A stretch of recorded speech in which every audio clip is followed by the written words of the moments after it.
Hello friends, मी अमर स्पर्धा मित्र चॅनलमध्ये आपलं स्वागत करतो. लर्न इंग्लिश थ्रू स्टोरी या सिरीजच्या माध्यमातून आज आपण एक नवीन स्टोरी घेणार आहोत. या स्टोरीचा उपयोग तुम्हाला पार्ट ऑफ स्पीच तसेच इंग्लिश व्होकॅब्युलरी इम्प्रूव्ह व्हायला मदत होणार आहे. चला तर मित्रांनो, आजच्या आपल्या स्टोरीला सुरुवात करूया. बघा, once upon a time there lived a zen master with his disciple. मित्रांनो, वन्स अपॉन अ टाइमचा अर्थ होतो एकेकाळी तेथे एक झेन मास्टर त्याच्या डिसायपल सोबत म्हणजे शिष्यासोबत राहायचा. Then after some time passed and another disciple joined them. Then म्हणजे नंतर, after some time म्हणजेच काही वेळानंतर. काही वेळ पास झाला, काही वेळ निघून गेला आणि त्या दोघांमध्ये नवीन एक डिसायपल, नवीन एक शिष्य जॉईन झाला, त्यांच्यामध्ये आला. Other disciple learned much more than first disciple in a very short time. बघा, अदर डिसायपल दुसरा शिष्य. लर्न म्हणजे शिकणे, लर्नचा विटू झाला लर्न, हा सिंपल पास्टचं वाक्य आहे.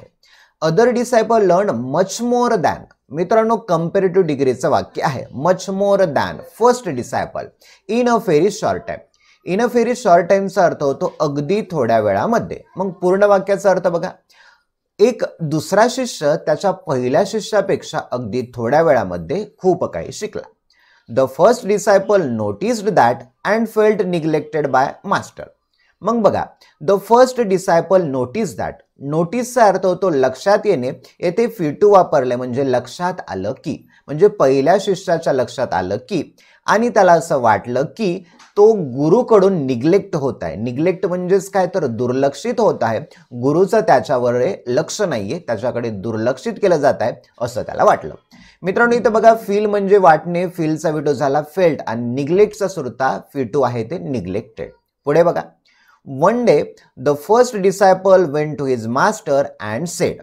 वन डे एके दिवशी, the first disciple went to his master.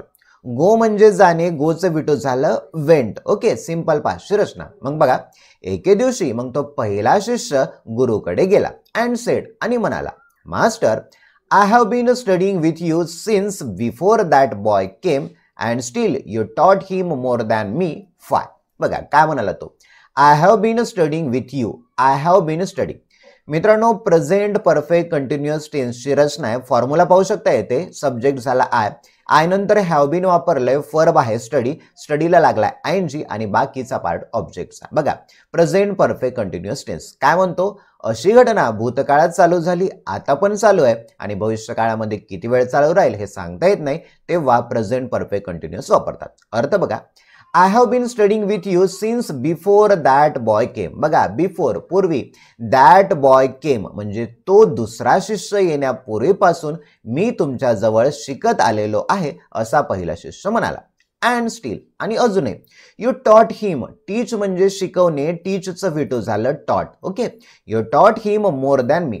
मी तुमच्या जवळ अगोदरपासून शिकत आहे, तरी सुद्धा तुम्ही त्याला माझ्यापेक्षा जास्त शिकवलं. आणि का शिकवलं, फाय, असं तो पहिला शिष्य गुरुला म्हणाला.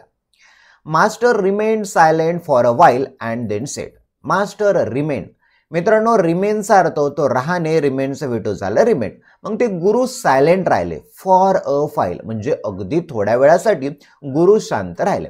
अँड देन सेड आणि म्हणाले, first listen to a story. प्रथमतः तू एक स्टोरी ऐकून घे. Then I will tell you the reason. मित्रांनो, सिंपल फ्युचरची रचना आहे. सब्जेक्ट झाला आय नंतर विल वापरला आणि टेल हा V1 आहे. म्हणजे subject plus shall will plus V1 plus object अशी रचना आहे.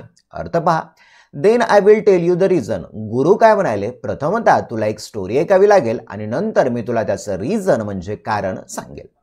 The first disciple agreed. मग हे सगळं ऐकून पहिला शिष्य ॲग्री झाला. ॲग्री म्हणजे सहमत होणे, ॲग्रीचं विटू झाला ॲग्रीड म्हणजे सहमत झाला. Master started telling a story and the story goes like this. मग त्या गुरुनी स्टोरी सांगायला सुरुवात केली आणि स्टोरी अशी सुरुवात होते. पाहूया पुढे काय होतं. Once a traveller was going on his way. Once एकदा, अ ट्रॅव्हलर म्हणजे एक प्रवासी. मित्रांनो, अ हे आर्टिकल वापरले जेव्हा एखादी व्यक्ती एक आहे किंवा वस्तू एक आहे तेव्हा ए किंवा ॲन हेच आर्टिकल वापरतात. म्हणून इथे अ ट्रॅव्हलर म्हणजे एक प्रवासी.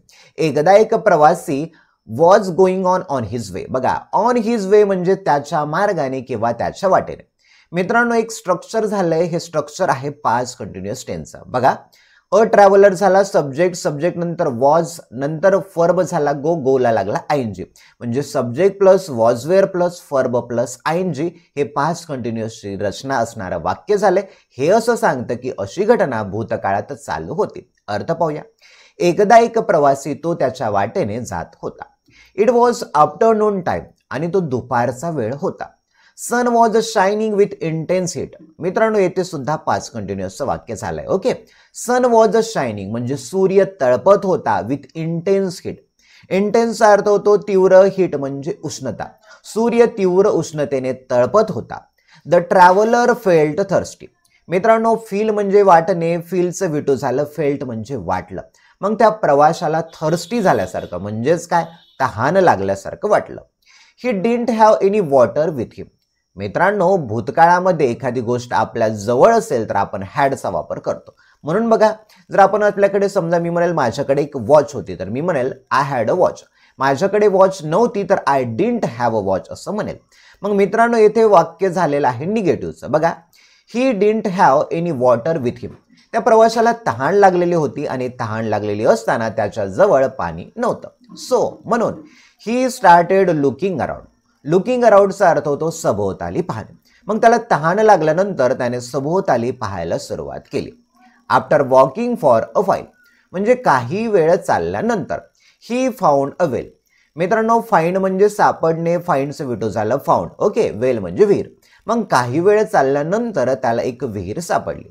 ही found that there was no bucket or rope to bring out water from the well. He found that. Find म्हणजे सापडणे, फाइंडचं विटू झालं फाउंड. आता मित्रांनो येथे अर्थ होतो त्याला जाणवलं की किंवा समजलं की किंवा त्याला आढळलं की. ही फाउंड दॅट त्याला आढळलं की there was no bucket or rope. तेथे बकेट पण नाहीये आणि रोप पण नाहीये. कशासाठी? To bring out water from well. Bring out म्हणजे बाहेर आणणे. कशासाठी? बघा त्या विहिरीतून पाणी काढण्यासाठी त्याच्याकडे बकेट पण नाहीये आणि दोरी पण नाहीये असं त्याला आढळलं. सो म्हणून he moved on without drinking water. मित्रांनो मूव ऑनचा अर्थ होतो चालू ठेवणे. बघा इथे अर्थ काय होतो, विदाउट ड्रिंकिंग वॉटर. विदाउट म्हणजे च्याशिवाय. त्या पहिल्या प्रवाशाला बकेट आणि दोरी न सापडल्यामुळे त्याची तहान न भागवता तो तेथून निघून गेला, मूव ऑन केलं. नेक्स्ट बघा, after a while some other traveller passed from there. After a while म्हणजे नंतर, थोड्या वेळानंतर. सम अदर ट्रॅव्हलर म्हणजे इतर दुसरा एक प्रवासी. पास्ड फ्रॉम देअर दुसरा एक प्रवासी त्या मार्गाने गेला. He was also very thirsty. Also म्हणजेच सुद्धा, तो सुद्धा तहानलेला होता. He came to that well, looked in to the well and saw that there was no bucket and rope to bring out water. बघा, ही केम टू दॅट वेल. मित्रांनो कम म्हणजे येणे, कमचा विटू झालं, केम म्हणजे आला. तो त्या विहिरीपाशी आला. Looked in to the well. Look into म्हणजेच काय तर एखाद्या गोष्टीत लक्ष घालणं किंवा डोकावून पाहणे. आता बघा येते तो विहिरीपाशी आला आणि त्याने वेलमध्ये म्हणजे विहिरीमध्ये पाहिलं. And saw that. सी म्हणजे पाहणे, सीचं विटू झालं सॉ आणि पाहिलं की. There was no bucket. तिथे बकेट नाही आणि रोप सुद्धा नाही. ब्रिंग आउट वॉटर पाणी बाहेर काढण्यासाठी रोप नाहीये आणि बकेट सुद्धा नाहीये. ही स्टार्टेड लुकिंग अराउंड. त्याने सुद्धा सभोवताली पाहायला सुरुवात केली. अँड फाउंड अ बकेट आणि त्याला एक बकेट सापडले. त्याला पहिल्यांदा दिसली नाही परंतु त्याने सभोवताली पाहायला सुरुवात केलं त्यावेळेला त्याला एक बकेट दिसली. Then he started looking for rope. पहिल्यांदा बकेट सापडल्यानंतर त्याने रोपच्या शोधामध्ये गेला. मित्रांनो लुकिंग फॉरचा अर्थ होतो एखाद्या गोष्टीच्या शोधात असणे. तो रोपच्या शोधात होता म्हणून लुकिंग फॉर हा शब्द वापरला. Not finding any rope. He found long grass growing nearby and started uprooting that grass to make rope out of it. बघा इथे पाहूया आपण नॉट फाइंडिंग एनी रोप. त्याला ही रोप सापडली नाहीये. He found long grass growing near by आणि मग त्याला उंचच्या उंच वाढलेलं गवत दिसलं. पाहू शकता या चित्रामध्ये उंचच्या उंच वाढलेलं त्याला गवत दिसलं. And started uprooting that grass. मित्रांनो अपरूटचा अर्थ होतो एखादी गोष्ट उपटणे. म्हणजे ते गवत जो होतं ते गवत उपटणे यासाठी शब्द वापरला अपरूट करणे. मग त्याने काय केलं ते ग्रास उपटलं. कशासाठी? To make rope out of it. आणि त्या गवतापासून दोरी बनवण्यासाठी त्याने ते गवत उपटलं. In a short while long rope was ready. मग अगदी थोड्याच वेळात लांब लचक अशी दोरी त्या गवताच्या मदतीने तयार झाली. With the help of that rope he drew water from the well, quench his thirst and left.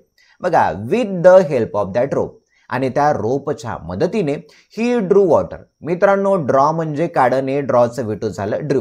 त्या दोरीच्या मदतीने त्याने पाणी काढलं त्या विहिरीमधून.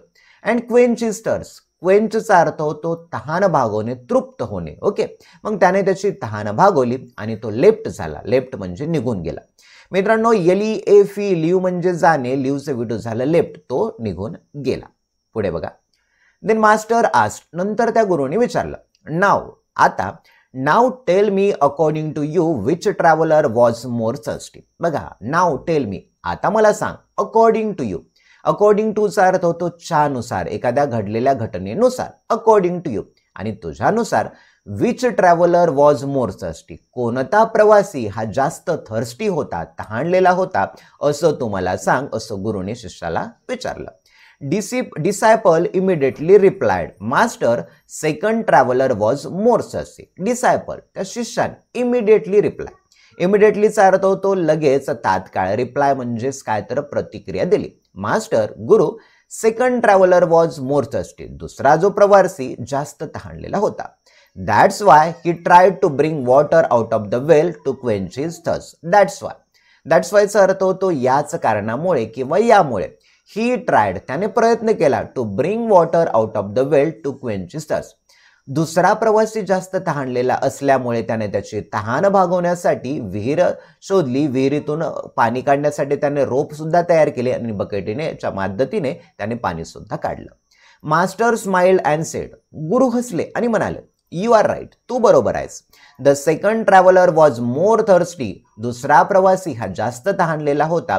बिकॉज, कारण की, he work hard to quench his thirst, कारण त्या दुसऱ्या प्रवासाने खूप मेहनत घेतली त्याची तहान भागवण्यासाठी.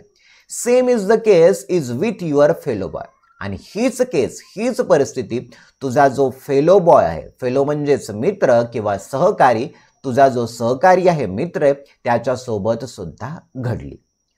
His thirst for knowledge is more than you, त्याची बघा, his thirst for knowledge, knowledge म्हणजेच ज्ञान, थर्स्ट म्हणजे तहान. तुझा तो सहकारी मित्र आहे, त्याची ज्ञानाची तहान ही तुझ्यापेक्षा जास्त आहे. दॅट्स वाय, आणि याच कारणामुळे, टू फुलफिल इट, ती परिपूर्ण करण्यासाठी, he works hard file you don't, त्याने खूप मेहनत घेतली आणि तू त्यावेळेला मेहनत घेतली नाही. Disciple got his answered and from that day on he started working hard. आणि मग त्या शिष्याला त्याचं उत्तर मिळालं. And from that day on, from that day ऑनचा अर्थ होतो त्या दिवसापासून त्याने मेहनत करायला सुरुवात केली. पुढे पाहूया. If we see in our lifes, आणि आपण आपल्या आयुष्यामध्ये पाहतो, we will find that the quench for learning is very important for everyone. आणि आपण आपल्या आयुष्यामध्ये पाहतो किंवा आपल्याला जाणवतं की किंवा लक्षात येतं की द क्वेंच फॉर लर्निंग, शिकण्याची तहान ही प्रत्येकासाठी खूप महत्त्वाची आहे. If you want to be successful in your life then you must have quench for learning. बघा, if you want to be successful in your life, जर तुम्हाला तुमच्या आयुष्यामध्ये यशस्वी व्हायचं असेल तर यू मस्ट हॅव म्हणजे एखादी गोष्ट तुमच्या जवळ असायलाच पाहिजे, यासाठी मस्ट हॅव वापरलं. मग तुमच्या जवळ शिकण्याची तहान असायलाच पाहिजे जर तुम्हाला यशस्वी व्हायला पाहिजे तर. A constant thirst for knowledge is a defining characteristic of all the successful people.